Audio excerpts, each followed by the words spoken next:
Hello everyone, I hope you all are in good health. In previous session we ended with the question two methods to liquefy atmospheric gases. किसी दो methods के साथ atmosphere की gases को अगर liquid form में लेके आना है तो कोई दो मेथड्स बताइए. गैसेस को लिक्विड्स में लेके आने के लिए दो मेथड्स कौन कौन से होंगे? You can decrease the temperature. By decreasing the temperature you can bring a substance from gaseous state back into liquid state, and by increasing the pressure. So the two methods to liquefy atmospheric gases were increasing the pressure and decreasing temperature. Right, so today again we'll be dealing with some of the questions and some important and very good concepts which you can come across in day-to-day life. Now the question is, why does a desert cooler cool better on a hot dry day? गर्मी के दिन hot dry day वाले दिन जो cooler है वो ज़्यादा अच्छी कूलिंग क्यों देता है? Reason behind. Why does a desert cooler it will cool better on a hot dry day? Now try to understand. First listen to me carefully before reading the answer. Cooler में जो तुम्हारे shutters होते हैं तीनों side पे, उनमें जब water droplets ऊपर से गिरते हैं तो on a hot dry day ये वाटर ड्रॉपलेट्स जो ऊपर से गिर रहे हैं on that surface, they will gain energy from the surrounding. क्योंकि बाहर बहुत गर्मी है तो बाहर से ये वाटर मॉलिक्यूल्स क्या लेंगे? हीट एनर्जी लेंगे, और टेम्परेचर हीट एनर्जी लेने की वजह से ये लिक्विड से गैशियस स्टेट में कन्वर्ट हो जाएंगे और उड़ जाएंगे, इवेपोरेट हो जाएंगे. आई रिपीट, जो शटर पे तुम्हारे पानी गिरेगा कूलर का, वो बाहर से एटमॉस्फेयर से तुम्हारी हीट एनर्जी लेगा और लिक्विड से कौन सी स्टेट में चला जाएगा? गैशियस स्टेट में चला जाएगा और वेपर्स बन के उड़ जाएगा. मतलब अगर बाहर गर्मी ज्यादा है तो रेट ऑफ इवेपोरेशन उस दिन ज्यादा होगा. क्यों? क्योंकि वन फैक्टर जो था रेट ऑफ इवेपोरेशन को इंक्रीज करने का, वो कौन सा था? टेम्परेचर. चार फैक्टर्स में से surface area, temperature, humidity and wind speed में से अगर टेम्परेचर बढ़ेगा तो डेफिनेटली तुम्हारा रेट ऑफ इवेपोरेशन भी बढ़ जाएगा.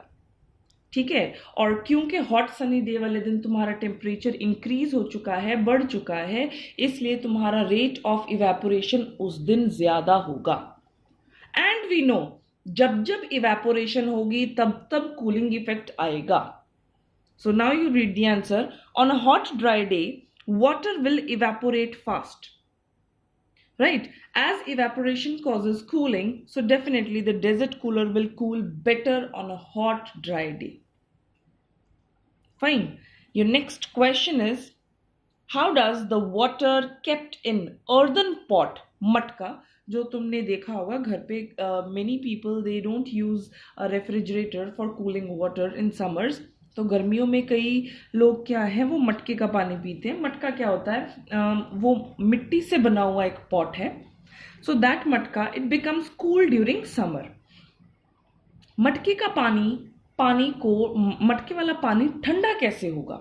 Now you have to look into this answer to know that कि ये मटके वाला पानी ठंडा कैसे होगा in summers. Why people are using this water? They are drinking this water. Now listen first, looking at the diagram first, then you can look at the answer. मटका क्योंकि मिट्टी का है, it is made up of mud, तो उसमें से थोड़ा बहुत जो अंदर का पानी है वो सीप कर उसके सरफेस पे बाहर आ जाएगा. जो पानी है वो थोड़ा बहुत सीप कर वो सरफेस के मटके के बाहर आ जाएगा.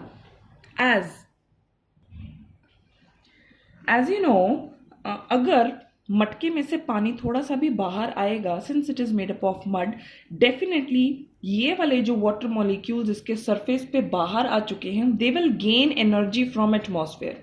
वो सराउंडिंग से क्या लेंगे? हीट एनर्जी लेंगे, और हीट एनर्जी लेकर वो लिक्विड से गैशियस स्टेट में कन्वर्ट होके इवेपोरेट हो जाएंगे. और जैसे ही ये वाले पार्टिकल्स इवेपोरेट होंगे, डेफिनेटली ये पीछे एक कूलिंग इफेक्ट छोड़ेंगे, जो कि कूलिंग इफेक्ट इस पानी को, मटके के अंदर वाले पानी को क्या करेगा? It will make it cold. Fine. Now you can look at the content written here. Water will penetrate out of the pot Since it is made up of mud, definitely the water molecules or the droplets, they will take heat energy from the surroundings or environment and they will definitely evaporate after gaining energy. Since evaporation causes cooling, water inside the pot will get a cooling effect. इस वजह से जो गर्मियों में मटके का पानी है वो ठंडा होता है, क्योंकि गर्मियों में बाहर टेम्परेचर ज़्यादा होने की वजह से मटके के जो साइड्स पे पानी होता है वो जल्दी से जल्दी इवेपोरेट होता है और इवेपोरेशन की वजह से अंदर वाले पानी को कूलिंग इफेक्ट मिलता है. You can pause the video, note these 2 answers first, then resume. Now look at the next question first. Why are we able to sip hot tea from saucer rather than cup? Cup में कई बार तुमने देखा होगा कि अगर तुम hot beverages लेते हो तो कप में जो है वो जल्दी से ठंडे नहीं होते हैं. So you need something like, हम कहते हैं कि कटोरी ले लो, बड़ा कुछ ऐसा बर्तन ले लो कि जिसमें तुम उसको क्या करते हो, ठंडा करते हो. एक्चुअली होता क्या है, इसमें से तुम्हारा सरफेस एरिया इंक्रीज हो जाता है. अगर सरफेस एरिया बढ़ जाएगा तो again you have learned 4 factors that increase rate of evaporation. More is the surface area, more will be evaporation, and definitely evaporation causes cooling. जितनी ज्यादा इवेपोरेशन होगी उतना ज्यादा कूलिंग इफेक्ट होगा. तो इसमें चाय जो है तुम्हारी, जो हॉट बेवरेज होगा वो ज्यादा जल्दी ठंडा हो जाएगा और तुम पी पाओगे. Fine, surface area will increase, and as we know the rate of evaporation, it increases. With increase in surface area, definitely evaporation becomes faster and evaporation causes cooling, so tea becomes cold soon. Right, next question is, you have to give reason, you have to justify the statement why it is so. Naphthalene balls जो तुम सर्दी वाले कपड़ों को preserve करने के time पे, रखने के टाइम में वो वाइट कलर की जो बॉल्स यूज की जाती हैं उनको नैप्थलिन बॉल्स बोलते हैं. ठीक है, naphthalene balls disappear with time without leaving any solid. अगले साल जब तुम सर्दी के कपड़े निकालते हो तो ना तो तुम्हें नैप्थलिन बॉल मिलती है, ना ही तुम्हें वहां पे कोई लिक्विड दिखाई देता है. तो वो चली कहाँ गई? Actually, I told you before कि naphthalene balls they actually perform the process of sublimation. वो सॉलिड से डायरेक्टली वेपर्स गैशियस स्टेट में कन्वर्ट होते हैं, बीच में लिक्विड स्टेट में नहीं जाते. Because naphthalene balls they follow the process of sublimation, that is they change from solid state into gaseous state directly without going into liquid state. You can pause and note the answers first, then resume. Now next question is, you have to again give the reason, you have to justify the statement. We can get smell of perfume sitting several meters away. This is very common in day to day life. Perfume की smell तुम्हें बहुत दूर तक भी पता चल जाती है. क्यों? क्योंकि परफ्यूम के जो पार्टिकल्स होते हैं वो एटमॉस्फेयर में डिफ्यूजन प्रोसेस करके घुल मिल के एटमॉस्फेयर की गैसेस के साथ तुम्हारे तक पहुंच जाते हैं. और डिफ्यूजन का रेट, इंटरमिक्सिंग का रेट तो गैसेस में सबसे ज्यादा होता है. It is maximum, the rate of diffusion is maximum in gaseous state. Right, so particles of perfume they will diffuse into the atmosphere to reach us. Next question is, you have to arrange in increasing order. Increasing का मतलब होता है पहले कम, फिर ज्यादा, फिर उससे ज्यादा. So you have to arrange the following in increasing order of forces of attraction. किसमें forces of attraction कम है, फिर उससे ज्यादा, फिर उससे ज्यादा. The options are water, sugar and oxygen. Water, sugar and oxygen. So you know solid में तो forces of attraction बहुत ज्यादा होते हैं, उससे कम होते हैं लिक्विड में, और उससे कम होते हैं तुम्हारे गैसियस स्टेट में. ठीक है, तो इनमें से गैस में सबसे कम फोर्सेस ऑफ अट्रैक्शन होंगे ऑक्सीजन में, फिर लिक्विड में उससे थोड़े से ज्यादा फोर्सेस ऑफ अट्रैक्शन होंगे वाटर में, और फिर तुम्हारा सॉलिड जिसमें फोर्सेस ऑफ अट्रैक्शन मैक्सिमम होंगे, दैट इज शुगर. राइट, ये ऑर्डर ऐसा लिखा गया है बिकॉज ये ऑर्डर तुम्हारा increasing order of forces of attraction है. ये नेक्स्ट क्वेश्चन इज, तुम्हें फिजिकल स्टेट बतानी है इन तीनों टेम्परेचर पर, 25 degree Celsius, 0 degree Celsius and 100 degree Celsius. मैंने पहले भी बताया था इन लास्ट लेक्चर कि 0 और 100 डिग्री सेल्सियस पर जो वाटर है तुम्हारा दो स्टेट्स पर एग्जिस्ट करता है. Why? Liquid solid, solid and liquid पे, एंड लिक्विड एंड गैस पे. क्यों? क्योंकि इन टेम्परेचर्स पे जैसे 0 degree is the melting point, 100 degree is the boiling point, melting point पे कोई भी सॉलिड मेल्ट होकर लिक्विड स्टेट में एंटर करेगा और बॉइलिंग पॉइंट पे कोई भी लिक्विड बॉइल करके गैशियस स्टेट में कन्वर्ट हो जाएगा। इस टेम्परेचर्स पे 0 एंड 100 डिग्री सेल्सियस पे जो तुम्हारा है वाटर सॉलिड और लिक्विड दोनों में और 100 पे लिक्विड एंड गैशियस दोनों स्टेट में पाया जाएगा। इस टेम्परेचर्स पर लेटेंट हीट ऑफ फ्यूजन और इस टेम्परेचर पर latent heat of vaporisation absorb होगी। Latent heat of fusion and latent heat of vaporisation का यूज होगा at 0 and 100. So definitely 25 पे 25 डिग्री पे it will be liquid, 0 पे solid and liquid, 100 डिग्री पे liquid and gas, both. You can pause the video, note this much first, then resume. Now this is a very important question. It has a good concept of latent heat of fusion behind it. Try to understand the question first. Why is ice at 273 degree Kelvin more effective in cooling than water at the same temperature? 273 Kelvin का मतलब है 0 degree Celsius.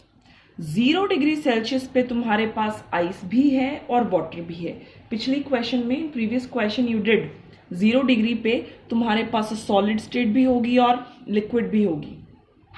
0 degree Celsius पे I have drawn this, you can see here at 0 degree you will have solid also and liquid also, क्योंकि यहाँ पर latent heat of fusion की वजह से दोनों states exist करती हैं 0 डिग्री पे। तो उन्होंने ये पूछा है कि आइस जो है, solid state जो है, वो liquid water से ज्यादा अच्छा कूलेंट क्यों होगा?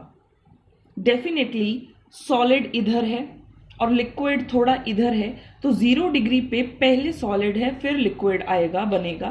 तो सॉलिड वाली चीज ज्यादा ठंडी होगी लिक्विड वाले से। क्यों? क्योंकि इसी टेम्परेचर पर जब सॉलिड से लिक्विड में जाना है तो तुम्हें एक थोड़ी हीट एनर्जी एब्जॉर्ब करनी पड़ती है, that is latent heat of fusion. अगर सॉलिड से लेटेंट हीट ऑफ फ्यूजन हम एब्जॉर्ब कर लेते हैं तो वो चीज जो है उसी टेम्परेचर पर लिक्विड में कन्वर्ट हो जाती है। बट सोचो कि टेम्परेचर 0 ही है बट लिक्विड में कन्वर्ट होने के लिए उसने कुछ एक्स्ट्रा हीट एनर्जी एब्जॉर्ब कर ली, तो इसमें हीट ज्यादा होगी रादर देन इसमें। तो इसको हम सॉलिड स्टेट वाली चीज को ज्यादा अच्छे कूलेंट की तौर पे यूज कर सकते हैं, क्योंकि अभी इसने हीट को एब्जॉर्ब नहीं किया। सॉलिड एट 0 डिग्री ने अभी लेटेंट हीट ऑफ फ्यूजन को एब्जॉर्ब नहीं किया। जैसे जैसे हीट एब्जॉर्ब करेगा तो वो आगे बढ़ता जाएगा। सॉलिड ने अभी लेटेंट हीट ऑफ फ्यूजन को एब्जॉर्ब नहीं किया। You can read the content now. At 0 degrees Celsius, water changes from solid to liquid state by absorbing latent heat of fusion. इसी टेम्परेचर पे बात की गई है। इसी टेम्परेचर पे सॉलिड से लिक्विड जाने के लिए उसको एक हीट एब्जॉर्ब करनी पड़ती है, which is latent heat of fusion. ठीक है। So at 0 degree Celsius solid ice will be more effective in cooling as it is since it is in solid state still, and it means it has not absorbed extra heat, that is latent heat of fusion still. ठीक है। 0 degree पे अभी वो solid state में ही है और उसने अभी लेटेंट हीट को एब्जॉर्ब नहीं किया है। This is very important, it's very important question. Number of times this question is seen in question papers of different schools. Kindly pause the video and note it down first. So your next question is, what produces more severe burns? Boiling water या फिर steam? गर्म पानी या फिर steam? इन दोनों में से कौन सा वाला ज्यादा भयंकर burns तुम्हें दे सकता है, क्रिएट कर सकता है? You can get burnt more severely with which one of the following? Boiling water or steam? तो listen, boiling water तो liquid state पे है एंड स्टीम कौन सी स्टेट पे है? वेपर स्टेट पे है। डेफिनेटली अगर हम 100 डिग्री बॉइलिंग पॉइंट पे बात करें, steam will have some extra heat energy. Steam में इससे कंपैरिजन करेंगे तो स्टीम में एक एक्स्ट्रा हीट एनर्जी है, that is latent heat of vaporization. क्यों?